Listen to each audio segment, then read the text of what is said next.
나의 두려워하는 그것이 내게 임하고 나의 무서워하는 그것이 내 몸에 미쳤구나. 평강도 없고 안온도 없고 안식도 없고 고난만 임하였구나. 아멘. 두려움에서 해방되려면 하는 제목입니다. 어떻게 하면은 내 속에는 두려움을 몰아낼 수 있는가? 욥기 3장 25절 오늘 본문 보면 나의 두려워하는 그것이 내게 임하고 나의 무서워하는 그것이 내 몸에 이루어졌다고 말했습니다. 욥은 동방에 제일 가는 부자였고 제일 인품이 좋은 사람이었고 하나님을 제일 잘 섬기는 하나님의 경외하는 사람이었습니다. 그럼에도 불구하고 욥의 가정은 큰 불행이 닥쳤습니다. 재산이 몰수당하고 부인은 집을 떠나고 10자식은 다 태풍에 맞아서 다 목숨을 잃어버리고 본인도 질병에 걸려 죽을 병에 걸리고 말았습니다.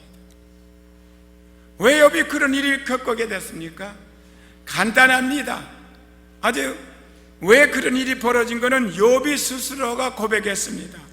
나의 두려워하는 그것이 내게 임하고, 그러니까 그런 것이 임하기 전에 그럴 것이 임할 거를 미리 생각하고 두려워했다는 뜻이고, 나의 무서워하는 그것이 내 몸에 미쳤구나는 말은 내 몸에 죽을 병이 들기 전에 죽을 병이 올까봐 미리 무서워했다는 말입니다. 그러므로 여러분이 두려워하면 두려운 대로 여러분이 임하게 되고 무서워하면 무서운 대로 임하게 되므로 오늘은 반드시 두려움에서 해방되려면 그 제목을 아셨으니까 반드시 두려움에서 해방되는 여러분 되시길 주의 이름으로 축원합니다.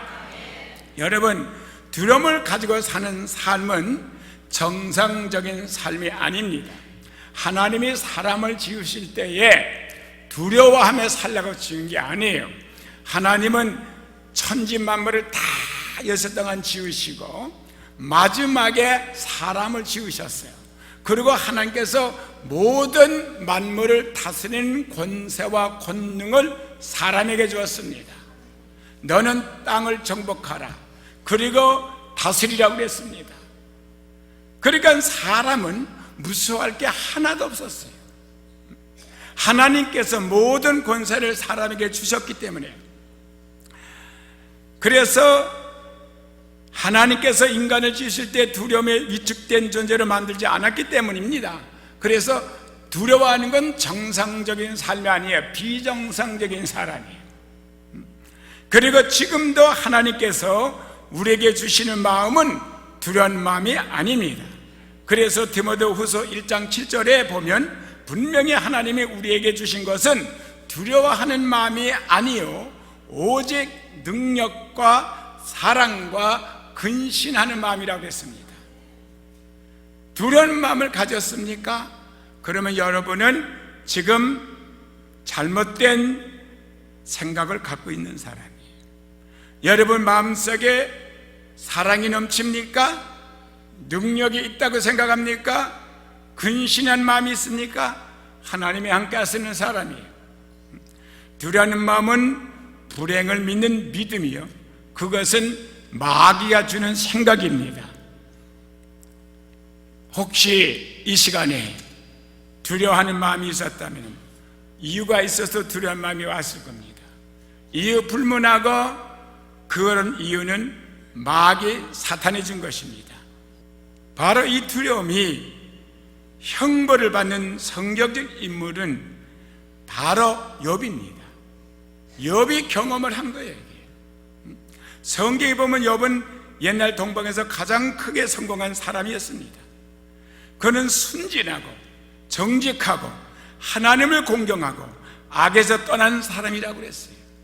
그에게는 아들이 7이요 딸이 3이요 그 소유물은 양이 7천이요 약대가 3천이요 소가 500결이요 암나귀가 500이고 종도 수없이 많았습니다. 그러나 어느 날 갑자기 욥은 두려워하는 마음의 병이 걸려버렸어요. 어디 성경이 그런 게 있습니까? 나중에 알려드릴게요. 예? 앉아도 두려워지고 서도 두려워했습니다. 그는 마음속의 불안 때문에 밤낮의 번뇌가 그치질 않았어요. 어느 순간에 자식들을 다 잃어버리고 가사는 다 성술이 때 탕진되고 부인도 자기를 떠나고 자기는 죽을 병에 걸릴 것이라는 두려움이 그 마음속에 주야로 괴롭히고 있어서 그 생각을 떨쳐버리기가 없었습니다. 결국에는 욥은 내가 두려워한 대로 내게 임했고 내가 무서운 대로 내 몸에 임했다고 그는 자기 형편을 고백했습니다. 성경은 그 결과 어땠다는 분명한 말씀이 있습니다. 욥이 두려워한 결과 어떻게 됐는가? 두려워하는 대가에 흥벌러서 마귀의 공격을 받아서 자기 몸, 자기 가정, 재산 모두가 풍지박산되고 말았어요. 성경 욥기에 보면 사단이 욥의 마음속에 두려움을 갖다 준 후에 하나님 앞에 나타나서 욥을 참소합니다. 욥이 하나님의 사랑을 믿지 아니하고 부정적인 생각과 두려움을 가지고 있을 때 마귀는 하나님께 욥을 내어놓으라고 말했어요. 그리고 욥을 쳐서 패가 망신하게 만든 겁니다. 여기 이 시간에 두려움이 있다면, 여러분이 장래 두려움을 갖고 있다면 그 두려움을 반드시 제거해야 됩니다. 여러분 의지 가지고 안 돼요. 그러나 그걸 가지고 있으면 여러분 반드시 질병 들든지 사업이 붕괴되든지 가정이 파괴됩니다. 욥이 당했어요. 욥 같은 사람도 당했어요. 그렇게 하나님의 경건히 섬기는 자도. 하물며 여러분하고 나하고 예언자 아십니까? 욥은 하나님의 권위의 존엄성과 거룩하심을 믿고 하나님 앞에서 경건한 삶을 살았지만은 하나님의 속성 중에 가장 중요한 그의 인자심과 그의 긍휼하심과 사랑을 믿지 못했어요. 이것이 문제였습니다. 그런 내용이 욥기 어디 있습니까? 물어본다면 욥기 1장 4절 5절 보면 이렇게 말합니다. 그 아들들이 자기 생일이면 각각 자기 집에서 잔치를 베풀고 그 누이 셋도 청하여 함께 먹고 마시므로 그 잔치날이 지나면 욥이 그들을 불러다가 성결케 하되 아침에 일어나서 그들의 명수대로 번제를 드렸으니 이는 욥이 말하기를 혹시 내 아들들이 죄를 범하여 마음으로 하나님을 배반하였을까 함이라. 욥의 행사가 항상 이러하였더라. 어떻게 보면 참 욥이 신앙이 바로 됐고 바로 된 사람 같지만 여기 보면은요, 욥의 생각은 하나님은 냉정한 하나님, 율법적인 하나님, 온리 공의로운 하나님, 조금만 잘못하면은 때려주는 하나님, 벌주는 하나님 이렇게 생각한 거예요. 여기 보니까 아들들이 생일이면 각각 자기 집에서 잔치를 베풀었다니까 아들이 7입니다. 딸이 잔치했다는 말은 없어요. 여기. 그럼 아들만 보면은 1년에 7번을 생일 잔치를 했다고요. 그러면 나머지 가족이 다 거기 모였습니다. 그 집에 나머지 6 아들, 그리고 생일 잔치 그 아들 7, 그 다음에 누이들 3, 10자식이 다 모였어요. 근데 여기 보니까 잔치를 베푼 그 누이 셋도 청어에 함께 먹고 마셨다. 여기 보니까 먹고 마셨다. 먹었다는 건 음식을 말하고 마셨다는 것은 물 마신 거 마셨다는 게 아닙니다. 여기서는 와인을 마셨거나, 그러니까 포도주를 마셨거나 술을 마신 걸 말하는 거예요. 그러니까 욥이 생각하기를 행여나 저들이 술을 마셨으니까 정신이 해이해져 가지고 마음속에 하나님을 섬기는 경외는 마음이 없이 허탈한 사람이 되어지고 죄를 범했을까 봐 이렇게 하나님이 축복을 해줬는데 행여나 그 복을 거둬갈까 봐 두려운 마음이 생긴 거예요. 여기 그랬잖아요. 자기 생각대로 됐다고, 두려운 대로 됐다고. 다 거둬갔잖아요. 더 나가서 하나님이 때리면 병들까 봐 염려한 거예요. 걱정한 거예요. 두려워하고 무서워했어요. 그래서 그 사람 수대로 번제를 드리고 욥은 말하기를 혹시 내 아들들이 죄를 범하였으며 마음으로 하나님을 배신하였을까 합니다. 욥의 행사가 항상 그래서 맨날 걱정이야. 여러분, 여기 비해서 다윗은 영반대 사람이에요.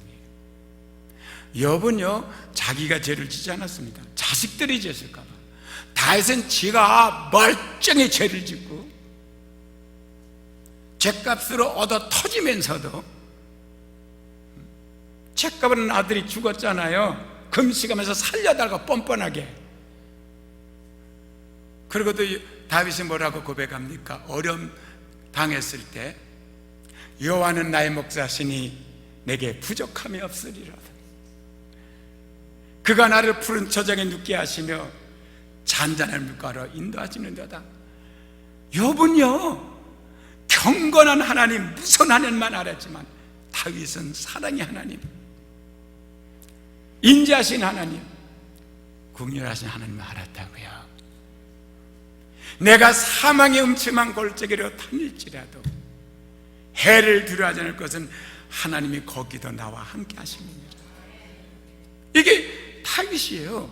그래서 하나님이 다윗을 볼 때 저 사람은 내 마음에 합한 사람이야, 저를 통해서 내 뜻을 이루리라. 그리고 예수 그리스도가 다윗의 자손으로 태어나서 많은 죄인들을 용서해 주고 구원하셨어요. 하나님은 사랑의 하나님입니다. 하나님은 인자하신 하나님이시고 은혜가 풍성하신 하나님이시고, 하나님은 인자하신 하나님이시고 긍휼이 많으신 하나님을 믿으셔야 돼요. 예? 그러니까 욥이 나의 두려워하는 그것이 내게 임하고 나의 무서워하는 것이 임했다고 그러지 않았어? 미쳤다고요. 그러므로 우리는 하나님을 바로 알아야 됩니다. 호세아서 4장 6절 보면은 내 백성이 지식이 없어서 망한다고 그랬어요. 무슨 지식이? 세상 학문이 없어 망한다는 뜻이 아니에요. 하나님을 아는, 하나님을 바로 아는 지식이 없어 망한다고 그랬어. 그래서 바로 4장 6절에 내 백성의 지식 망한다고 해놓은 다음에 6장 3절에 보면 그러므로 우리가 여호와를 알자, 힘써 여호와를 알자. 그러면 여호와가 어떤 여호와입니까? 하나님이 어떤 하나님입니까? 시편 기자 다윗은 뭐라고 말했습니까? 시편 103편 2절서부터 5절에 보면 내 영혼아 여호와를 송축하며 내 모든 은택을 잊지 말지어다. 그 모든 은택을 잊지 말지어다. 저가 내 모든 죄악을 사하시며, 보세요, 내 모든 병을 고치시며 내 생명을 파멸해서 구속하시고 인자와 긍휼로 간을 지으시며 좋은 것으로 내 소원을 만족케 하사 내 청춘으로 독수리 같게 하신. 할렐루야. 하나님을 바로 알으란 말이에요. 여호와는 자비로우시며 은혜로우시며 노하기를 더디하시며 인자하심이 풍부하시도다. 그냥 욥은요 조금만 하면 하나님이 노하시는 줄 알아.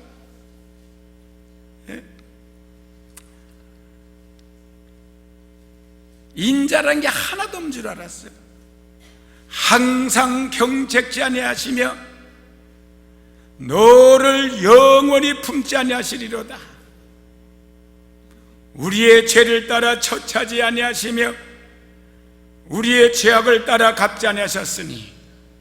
욥은요 죄를 따라 처치하는 줄 알았어요. 완전히 다윗하고는 달랐어요. 그 인자하심이 크심이로다.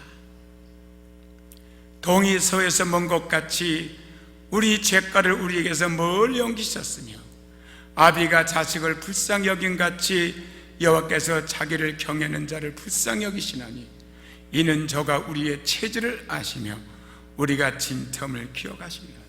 하나님이 우리를 뭘로 지으셨어요? 흙을 빚어 지었다고요. 그러니 우리가 약할 수밖에 없잖아요. 예? 추우면 덜덜 떨고, 더우면 그냥 땀을 뻘뻘 흘리고 힘들어하고, 남이 좀 섭섭한 말하면 마음이 그냥 약해지고, 남이 칭찬하면 좋아서 읊줄구르고. 이게 사람이에요. 하나님 다 알고 계세요. 그래서 우리가 실수하는 거 다 알고 있다고요. 예? 그러니까 체질을 아시며 우리가 진텀을 기억했단 말이에요. 그래서 하나님은 인자를 베푸시고 공의를 여기시고 불쌍히 여기시고 사랑하셔요. 그러니까 다윗이 그렇게 하나님에 대해서 고백을 한 겁니다. 이런 분이시라고.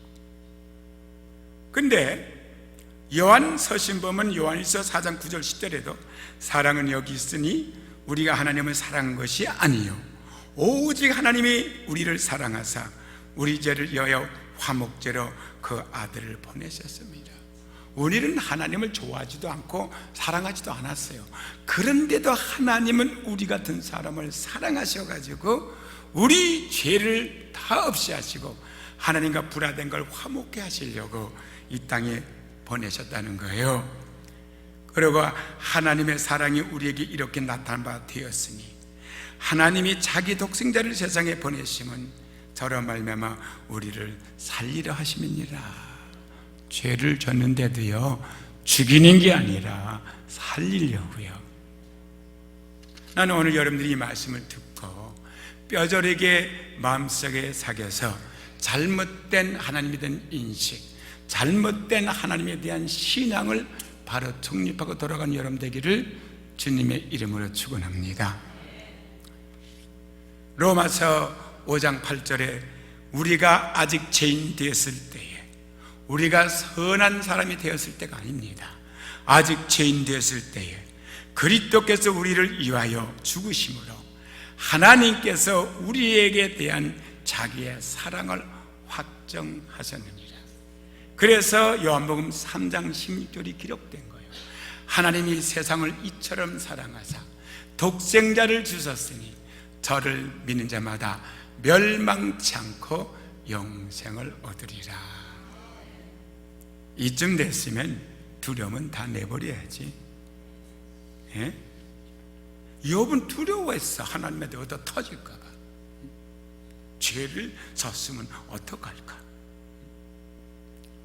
우리는 아무리 내가 잘못 살았어도 주님 앞에 잘못 산 것을 고백하고 언제나 긍정적이고 적극적이고 창조적이고 언제나 생산이고 좋은 일이 일어날 것을 믿으면 마음속에 두려움 대신에 즐거움과 소망이 깍들어 찹니다. 성경 말씀합니다. 내 믿음대로 될지어다. 할렐루야. 안 된다면 믿으면 안 되는 게 믿으니까 안 되게 돼 있고 된다는 게 믿으면 된다니까 되게 돼 있어요. 오늘 여러분 가운데도 마음속에 많은 두려움을 가진 사람이 많을 겁니다. 가정에 대한 두려움, 자녀에 대한 두려움, 이 자식이 앞으로 어떤 사람이 될까? 내가 죽으면 저들이 어떻게 뭘 먹고 살까? 경제적인 두려움, 사업상의 두려움, 생활상의 두려움으로 말미암아 범례할 것입니다. 나는 오늘 여러분에게 두려움을 이기는 법에 관해서 그 해답을 제시해 드립니다. 이 해답을 갖고 가셔야 돼요. 여러분은 지금 여러분이 당면은 문제가 아니야. 두려움을 내쫓지 못하는 여러분 약한 것이 문제지. 첫째, 두려움을 이기기 위해서는 절대 주권자 하나님을 알아야 돼요. 언제 폭풍우가 불어와서 우리를 쓸어버릴지 모르고 언제 지진이 일어나서 이 땅의 모든 것이 파괴될지 모른다는 이런 생각을 가지면 사람들은 자연에 대한 두려움을 이겨낼 수가 없습니다. 자연과 만물의 절대 주권자는 우리 하나님이십니다. 성경 창세기 1장에 보면 하나님께서 천지와 만물을 말씀으로 주셨다고 기록되어 있어요. 히브리서 1장에도 역시 똑같이 말씀하셨어요. 주님께서 빛이 있으라 하심에 빛이 있었고 궁창이 생기니까 하실 때 궁창이 생겨났고 육지가 드러나니까 육지가 나타났습니다. 하나님께서 이같이 해서 해와 달과 별을 다 지으시고 물고기, 새와 짐승과 사람을 친히 손으로 지으셨으므로 모든 자연 만물은 하나님이 지배하에 놓여 있다 이 말이에요. 천지와 만물을 다스리는 하나님에 대해서 이사야 선지자는 이렇게 말합니다. 야곱아, 나의 부른 이스라엘아, 나를 들으라. 나는 근이, 나는 처음이요 또 마지막이라. 과연 내 손이 땅의 기초를 정하였고 내 오른손이 하늘에 탄다니 내가 부리면 천지가 일제에 섰느라. 하나님이 뭐라는 줄 아세요? 야 야곱아, 야 이스라엘아, 들어. 나는 그다. 그러면 그가 누구란 말이야? 처음이요 마지막이라. 시작도 하나님이 하시고 마지막도 하나님이 끝내신다는 거야. 알겠어요? 사람이 못 끝내요. 과연 내 손이 땅의 기초를 정하였고, 보세요, 시작했잖아요. 내 오른손이 하늘에 편다니 관리하시잖아요. 내가 부리면 천지가 일제 서버리는 거야. 근데 왜 우리가 자연 환경을 두려워해? 하나님 잘 믿으면 되지. 하나님을 신뢰하면 되지. 예? 이러한 주권을 가진 하나님이 우리와 함께 계시고 바로 나를 지켜주셔. 바로 하나님을 의지하고 이런 하나님을 의지하고 하나님과 동행하는 삶을 살면 하나님의 허락 없이 세상에 어떤 자라도 나를 누가 삼켜겠습니까? 아무도 날 삼켜 못해요. 해를 못 줘요. 나아가 하나님께서는 인류 역사의 절대적인 지배자인 것도 사실입니다. 역사의 흐름에 따라서 불행이 다가올까 봐 두려워하는 사람도 있어요. 아이고 우리나라 망하면 어떡해, 경제가 점점 나빠지는데, 점점 정치가 어려워지는데, 아유 피난 가자, 어디 가자. 에? 역사는 하나님이 움직이시는 거예요. 이스라엘 나라가 멸망당하고 유다가 망하는 것도 하나님이 하신 거예요. 바벨론이 일어나고 메데파서 일어난 것도 하나님이 세우셨다고 그랬어요. 우리 하나님께서는 시간의 지배자십니다. 나는 알파 오메가라 그랬어. 처음이요 나중이요 시작과 끝이라는 분도 하나님이세요. 그렇기 때문에 나라가 망하고 흥하는 것도 하나님이 하시는 거지. 예? 역사는 하나님께서 지배합니다. 처음 시간이 있게 하신 하나님께서는 종말의 마지막 시간도 하나님께서 친히 결정하시는 거예요. 그래서 그 시와 때는 아무래도 안 알려준다 그랬어요. 그러므로 우리가 이 하나님을 알게 되면 역사의 흐름에 관해서 두려워할 필요가 하나도 없어요. 하늘의 군사에게든지 땅의 거민에게든지 그는 자기 뜻으로 행하시나니 누가 그의 손을 구하든지 혹시 이르기를 내가 무엇을 하느냐 할 자가 없도다. 하나님의 하시는 아무도 못 막아요. 그러고 다니엘서 4장 25절 보면 지극히 높으신 자가 인간 나라를 다스리시며 자기 뜻대로 그것을 누구에게 주든지 주시는 줄을 아시니이다. 이렇게 말했습니다. 나라의 왕이 되는 것도 지가 왕 된 게 아니라 하나님의 왕을 세워준 거라는 거예요. 그 왕이 암살을 당하거나 쫓겨나거나 오래 지탱하는 것도 하나님이 다 하신다는 것입니다. 예? 그래서 지극히 높으신 자가 인간 나라를 다스리며 자기의 뜻대로 그것을 누구에게 주든지 넘겨주는 거야. 주시는 줄을 아시는 데 그랬어요. 오늘 미국이 청교도들이 하나님을 섬기고 주님을 경외했기 때문에 이 백성이 짧은 시간 내에 세계 강대국이 됐습니다. 건방뜨고 이제 하나님을 무시하고 악법을 만들어서 하나님을 바로 믿지 못하게 하는 이 나라가 회개해야 돼. 이제 이 나라도 소련같이 붕괴될 수 있어요. 여러분과 나는 기도해야 돼. 이 나라를 위해서. 우리 자손들이 여기 살고 있지 않습니까? 그러므로 오늘 세계를 지배하는 것은 미국도 아니요 소련도 아닙니다. 우리를 호시탐탐하는 김정은이가 아무리 대한민국을 공격하려고 해도 하나님이 막아주시면 못하는 겁니다. 대한민국은 무기를 사들일 게 아니라 기도 일꾼들을 모집해서 하늘에 나팔을 불기 시작해야 돼요. 왜냐하면 한 나라를 흥하게 하는 이도 하나님이시고 망하게 하신 분도 하나님이시기 때문인 것입니다. 아멘. 뿐만 아니라 하나님은 생사화복을 지배하시는 절대 주권자야. 곧 산자라 내가 전에 죽었노라 볼저다 이제 세세토록 살아서 사망과 음부의 의세를 가졌다 그랬어요. 하나님이 허락 안 하면 죽지도 못해. 우리는 하나님이 허락하셔야 죽는 거지. 그래서 주님께서 허락지 않으면 우리는 이 육신의 장막집도 마음대로 벗어날 수가 없습니다. 사랑하는 성도 여러분, 두려워하지 마십시오. 하나님은 말씀하십니다. 나는 빛도 짓고 어둠도 창조하시며 나는 평안도 짓고 환난도 창조하시나니 나는 여호와라. 이사야 45장 7절이에요. 하나님은 어둠도 지으시고 빛도 지으시고 하나님은 평안도 지으시고 환난도 지으셨어요. 우리를 택하라는 거예요. 우리가 절대 주권자 되신 하나님을 알고 그 하나님을 믿을 때 비록 돈낭빔 불고 사나무김 불고 가시밭을 지나도 우리는 두려울 필요가 없습니다. 사랑하는 성도 여러분, 오늘 여러분은 두려움을 다 내려놓고 대신에 하나님을 꼭 잡으십시오.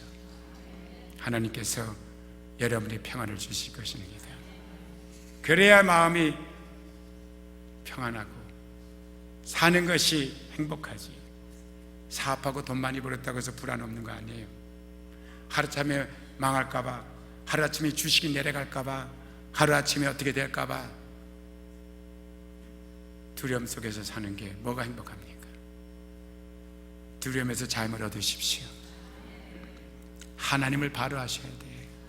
그분은 거룩하신 분이고 존엄하신 분이지만 그분은 인자하시고 공의를 많으시고 사랑이 많으신 분이에요. 가까이 한다고 위험 떨고 멀리 우리를 보내는 분 아니에요. 목에 매달리면 잡아주신 분이고 품에 안기면 안아주신 분이고 무릎에 앉으면 안아주신 분이세요. 하나님은 그런 분이세요. 좋으신 하나님, 참 좋으신 하나님. 기도드리겠습니다.